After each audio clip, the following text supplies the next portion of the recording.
تھے۔ تو اب سب سے پہلی بات تو یہ ہے کہ قبلہ کے لفظی معنی ہے سمت، توجہ، یعنی جس طرف رخ کیا جائے۔ یہ ظاہر ہے کہ مومن کا رخ ہر عبادت میں صرف ایک اللہ وحدہ لا شریک لہ کی طرف ہوتا ہے، اور اس کی ذات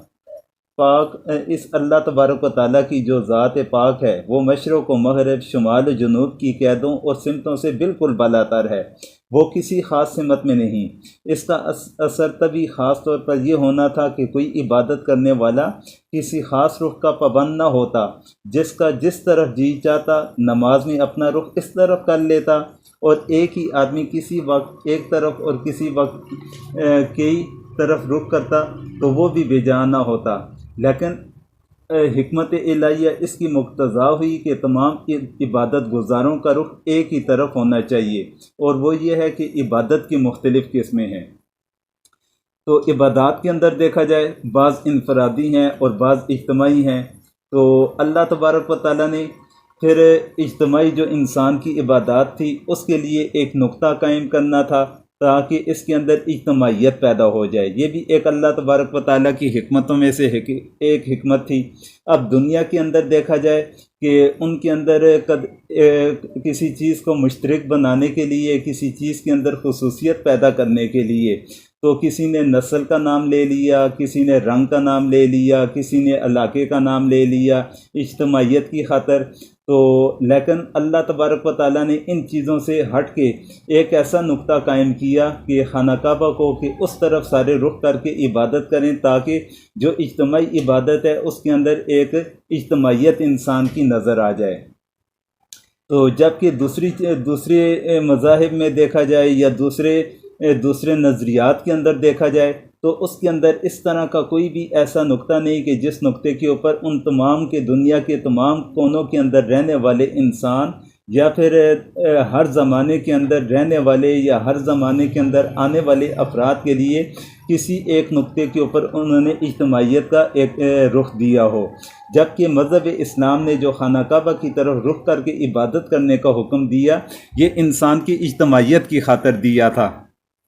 باقی رہا مسئلہ کہ اللہ تبارک و تعالیٰ یہ ان تمام قیود سے بالکل پاک صاف ہیں کہ مشرق، مغرب، شمال، جنوب جو سمتیں ہیں، جہت ہیں، تمام جہت اللہ تعالیٰ کی ہیں، تمام سمتیں اللہ تعالیٰ کی طرف ہیں کہ جس سمت پر بھی انسان رخ کر کے عبادت کرے گا تو وہ اللہ تبارک و تعالیٰ کو اس طرف پائے گا۔ لیکن اللہ تبارک و تعالیٰ نے ایک مخصوص کے پہلے بیت المقدس کی طرف رخ کر کے عبادت کرنے کا حکم دیا تھا، پھر اس کے بعد خانہ کعبہ کی طرف رخ کر کے عبادت کرنے کا حکم دیا۔ تو یہ صرف خاص اس نسبت کے ساتھ کہ انسان کے اندر اجتماعیت پیدا ہو جائے۔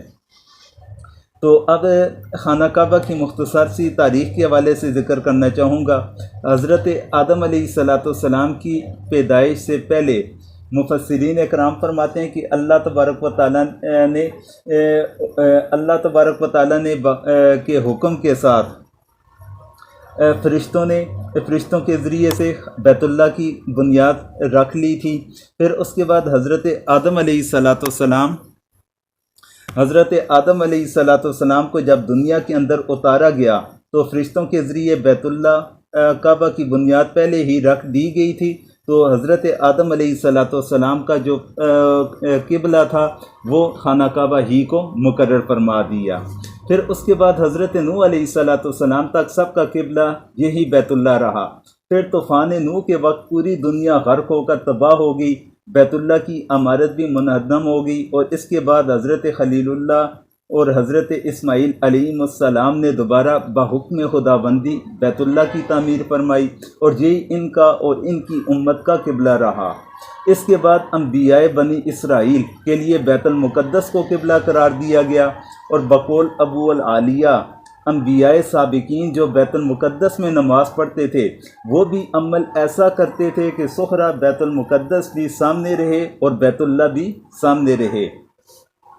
جبکہ حضرت خاتم الانبیاء صلی اللہ علیہ وسلم پر جب نماز فرض کی گئی تو بقول بعض علماء ابتداً آپ کا قبلہ آپ کے جد امجد حضرت ابراہیم علیہ السلام کا قبلہ یعنی خانہ کعبہ ہی قرار دیا گیا۔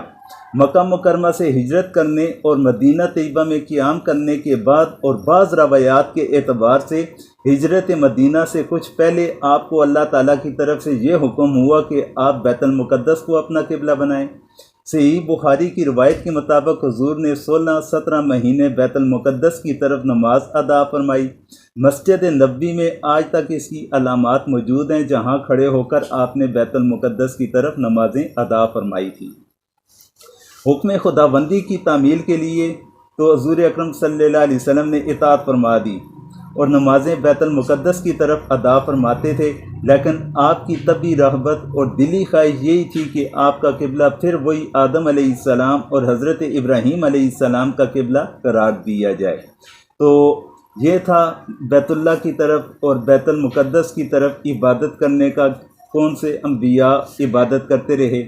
تو حضرت یحییٰ علیہ السلام کے بارے میں بھی ایک قول آتا ہے کہ ان کا جو قبلہ تھا وہ بھی بیت اللہ ہی تھا، کہ وہ بھی بیت اللہ ہی کی طرف رخ کر کے عبادت کرنے والے تھے۔ تو اس کے اوپر بھی ایک قول ایک نظر سے گزرا تھا کہ حضرت یحییٰ علیہ السلام نے بھی بیت اللہ ہی کی طرف رخ کر